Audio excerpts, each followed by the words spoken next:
नमस्कार दोस्तों, अब हम रसायन विज्ञान का पाठ कार्बनिक रसायन कुछ आधारभूत सिद्धांत तथा तकनीकें पाठ का चौथा भाग पढ़ेंगे। इस वीडियो में हम पढ़ेंगे बेंजीन व्युत्पन्नों के नाम पद्धति, समानता और कार्बनिक अभिक्रियाओं की क्रियाविधि के मूलभूत संकल्पनाएं।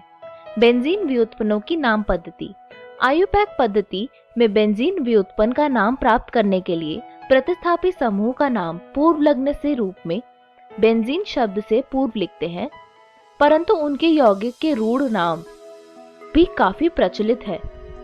द्वि प्रतिस्थापी बेंजीन व्युत्पन्न में प्रतिस्थापी समूह की स्थितियां संख्याओं द्वारा दर्शाई जाती है, जैसे इसमें दिया गया है। क्रमांकन इस प्रकार किया जाता है कि प्रतिस्थापी समूह वाली स्थितियों को न्यूनतम संख्या मिले।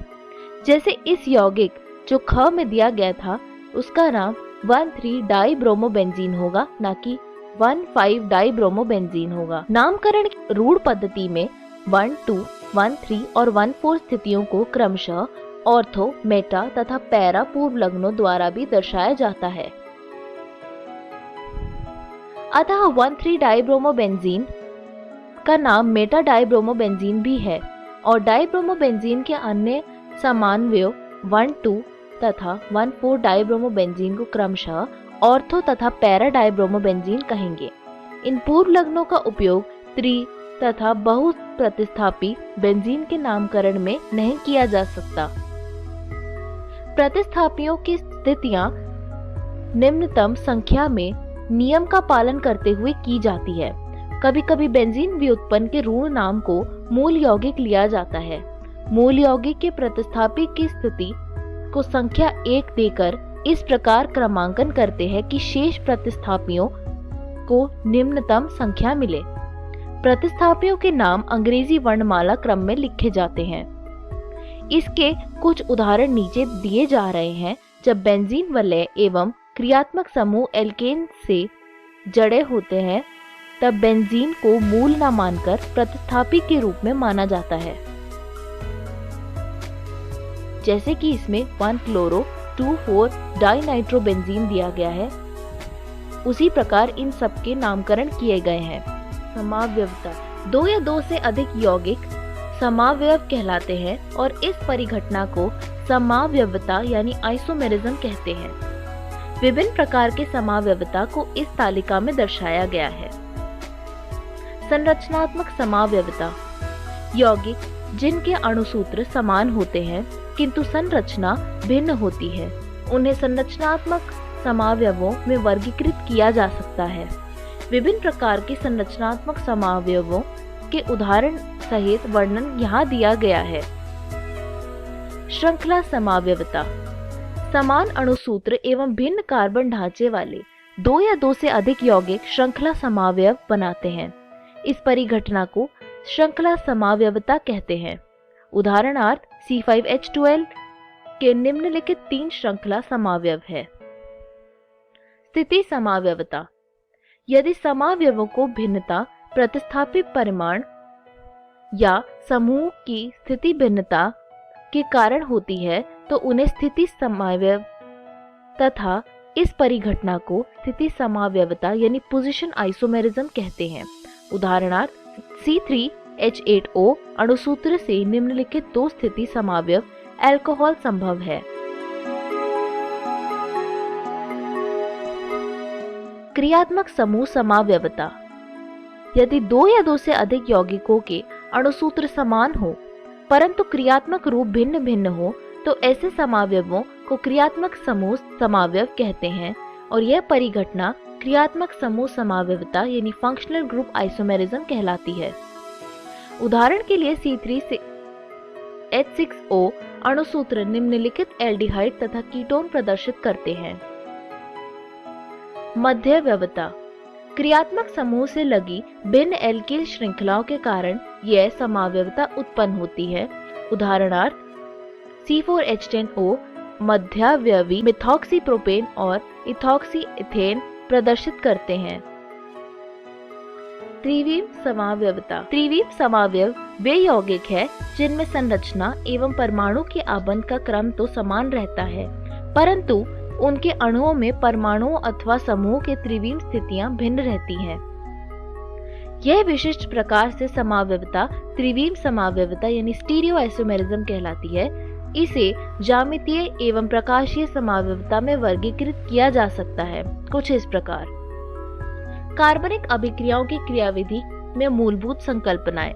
किसी कार्बनिक अभिक्रिया में कार्बनिक अणु किसी उचित अभिक्रमक से अभिक्रिया करके पहले एक या एक से अधिक मध्यवर्ती और अंत में एक या अधिक उत्पाद देता है। एक सामान्य अभिक्रिया को इस रूप में प्रदर्शित किया गया है। उप उत्पाद नए आबंध में कार्बन की आपूर्ति करने वाले अभिकारक क्रियाधारक और दूसरा अभिकारक अभिक्रमक कहलाता है। यदि दोनों अभिकारक नए आबंध में कार्बन की आपूर्ति करते हैं तो यह चयन किसी भी तरीके से किया जा सकता है। इस स्थिति में मुख्य अणु क्रियाधारक कहलाते हैं। ऐसी अभिक्रिया में दो कार्बन परमाणुओं अथवा एक कार्बन और एक अन्य परमाणु के बीच सहसंयोजक आबंध टूटकर एक नया आबंध बनाते हैं। किसी अभिक्रिया में इलेक्ट्रॉनों का संचलन, आबंध विदलन और आबंध निर्माण के समय की और जिकी का उत्पाद बनने के समय की विस्तृत जानकारी और क्रमबद्ध अध्ययन उस अभिक्रिया की क्रियाविधि यानी मैकेनिज्म कहलाती है। क्रियाविधि की सहायता से यौगिकों की क्रियाशीलता को समझने में तथा नवीन कार्बनिक यौगिकों के संश्लेषण की रूपरेखा तैयार करने में सहायता मिलती है। निम्नलिखित भागों में इस अभिक्रिया से संबंधित अवधारणाओं की व्याख्या की गई है। सहसंयोजक आबंध विदलन। सहसंयोजक आबंध का विदलन यानी क्लीवेज दो प्रकार से संभव है, विषमांश विदलन तथा समांश विदलन। विषमांश विदलन में विदलन होने वाले आबंध के दोनों इलेक्ट्रॉन उनमें से किसी एक परमाणु पर चले जाते हैं जो अभिकारक से आबंधित थे। विषमांशन के पश्चात एक परमाणु पर पष्टक तथा धनावेश होते हैं और दूसरे का पूर्ण अष्टक कम एवं कम से कम एक एकाकी युग्म तथा ऋणावेश होता है और ये इस प्रकार का दिखता है। अतः ब्रोमोमीथेन के विषमांश विदलन से CH3+ तथा Br- प्राप्त होता है। धनावेशित स्पीशीज जिसमें कार्बन पर पष्टक होता है उसे कार्बन धनायन कहते हैं। CH3 आयन को मिथिल धनायन एवं मिथिल कार्बोनियम आयन कहते हैं। धनावेशित कार्बन के साथ बंधित कार्बन परमाणुओं की संख्या के आधार पर कार्बन धनायनों को प्राथमिक, द्वितीयक तथा तृतीयक में वर्गीकृत किया जाता है। कार्बन धनायनों के कुछ उदाहरण हैं CH3CH2+, CH3(3)C+H, CH3(2)C+। कार्बन धनायन अत्यधिक अस्थायी तथा क्रियाशील स्पीशीज है। धनावेशित कार्बन के साथ आबंधित एल्किल समूह कार्बन धनायन के स्थायित्व प्रेरणिक प्रभाव पर अति संयुग्म द्वारा वृद्धि होती है। कार्बन धनायन के स्थायित्व का क्रम कुछ इस प्रकार है। इन कार्बन धनायनों की आकृति त्रिफलीय समतल होती है जिसमें धनावेशित कार्बन का संकरण अवस्था sp होता है। अतः H में कार्बन के 3 sp2 संकरित कक्षक हाइड्रोजन के 1s कक्षकों के साथ अतिव्यापित होकर CsP2H1s सिग्मा आबंध बनाते हैं। असंकरित कार्बन कक्षक इस तल के लंबवत रहता है। इसमें कोई इलेक्ट्रॉन नहीं होता। विषमांश विदलन से ऐसी स्पीशीज निर्मित हो सकती है जिसमें कार्बन को सहभाजित इलेक्ट्रॉन युग्म प्राप्त होता है। उदाहरण जब कार्बन आबंधित Z समूह बिना इलेक्ट्रॉन युग्म के लिए पृथक होता है तब मेथिल ऋणायन CH3+ बनता है। ऐसी स्पीशीज जिसमें कार्बन पर ऋणावेश होते हैं कार्बन ऋणायन यानी कार्बनायन कहलाती है। कार्बनायन में अस्थायी और क्रियाशील स्पीशीज होती है। ऐसी कार्बनिक अभिक्रिया जिसमें विषमांश विदलन होता है आयनी व विषम ध्रुवीय अथवा ध्रुवीय अभिक्रियाएं कहलाती है। समांश विदलन में सहभाजित युग्म का एक एक इलेक्ट्रॉन उन दोनों पर परमाणुओं पर चला जाता है जो अभिकारक में आबंधित होते हैं। अतः समांश विदलन में इलेक्ट्रॉन युग्म के साथ पर ही एक इलेक्ट्रॉन का संचलन होता है। एक इलेक्ट्रॉन के संचलन को अर्धशीर्ष तीर यानी फिश हुक द्वारा दर्शाते हैं। इस विदलन के फलस्वरूप उदासीन स्पीशीज बनती है जिन्हें मुक्त मूलक कहते हैं। कार्ब धनायन एवं कार्ब ऋणायन की भांति मुक्त मूलक भी अतिक्रियाशील होता है। कुछ समांश विदलन नीचे दिए गए हैं।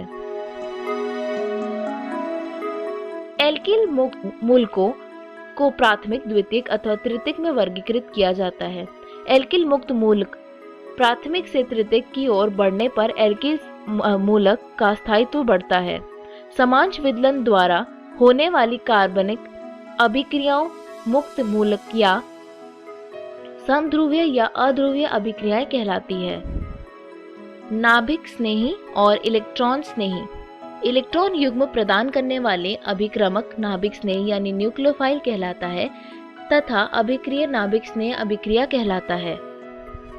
इलेक्ट्रॉन युग्म के ले जाने वाले अभिक्रमक को इलेक्ट्रॉन स्नेही अर्थात इलेक्ट्रॉन चाहने वाले कहते हैं और अभिक्रिया इलेक्ट्रॉन स्नेही अभिक्रिया कहलाती है। ध्रुवीय कार्बनिक अभिक्रियाओं में क्रियाधारक की इलेक्ट्रॉन स्नेही केंद्र पर नाभिक स्नेही आक्रमण करता है।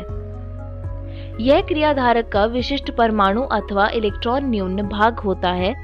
इसी प्रकार क्रियाधारकों के इलेक्ट्रॉन धनी नाभिक स्नेही केंद्र पर इलेक्ट्रॉन स्नेही आक्रमण करता है। अतः आबंध आयनीयन क्रिया के फलस्वरूप इलेक्ट्रॉन स्नेही नाभिक स्नेही के इलेक्ट्रॉन युग्म प्राप्त करता है। नाभिक स्नेही से इलेक्ट्रॉन स्नेही की ओर इलेक्ट्रॉनों का संचलन वक्र तीर द्वारा प्रदर्शित किया जाता है। हाइड्रोक्साइड, साइनाइड तथा कार्ब ऋणायन कुछ उदाहरण हैं। उदासीन अणु भी एकाकी इलेक्ट्रॉन युग्म की उपस्थिति के कारण नाभिक स्नेही की भांति कार्य करते हैं। इलेक्ट्रॉन स्नेही के उदाहरणों में कार्ब धनायन और कार्बोनिल समूह अथवा एल्किल हैलाइड वाले उदासीन अणु सम्मिलित है। कार्बन धनायन और कार्बन केवल षष्टक होने के कारण इलेक्ट्रॉन न्यून होता है तथा नाभिक स्नेही से इलेक्ट्रॉन युग्म ग्रहण कर सकता है। एल्किल हैलाइड का कार्बन आबंध ध्रुवता के कारण इलेक्ट्रॉन स्नेही केंद्र बन जाता है जिस पर नाभिक स्नेही आक्रमण कर सकता है। इस वीडियो में हमने सीखा बेंजीन व्युत्पन्नों की नाम पद्धति, समावयवता, कार्बनिक अभिक्रियाओं की क्रियाविधि में मूलभूत संकल्पनाएं। अगली वीडियो में हम पढ़ेंगे कार्बनिक अभिक्रियाओं में इलेक्ट्रॉन संचलन, सहसंयोजी आबंधों में इलेक्ट्रॉन विस्थापन का प्रभाव, प्रेरण प्रभाव, अनुनाद संरचना, अनुनाद प्रभाव, इलेक्ट्रोमेरिक प्रभाव और अतिसंयुग्म। धन्यवाद।